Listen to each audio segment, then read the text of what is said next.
అనేది పక్కన పెట్టండి. చేస్తే శరీరంలోకి కాస్మిక్ ఎనర్జీ వస్తుంది, అది చేతి మునివేళ్లల్లో నిక్షిప్తం అవుతుంది కొంత.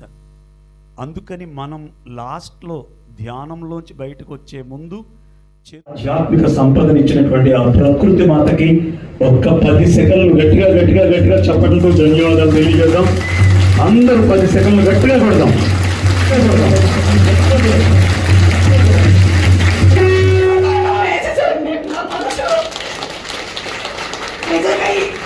డిఎస్సి పెట్టినందుకు, నన్ను చదివించినందుకు, నా భక్తికి డిఎస్సి పెట్టినందుకు ప్రభుత్వం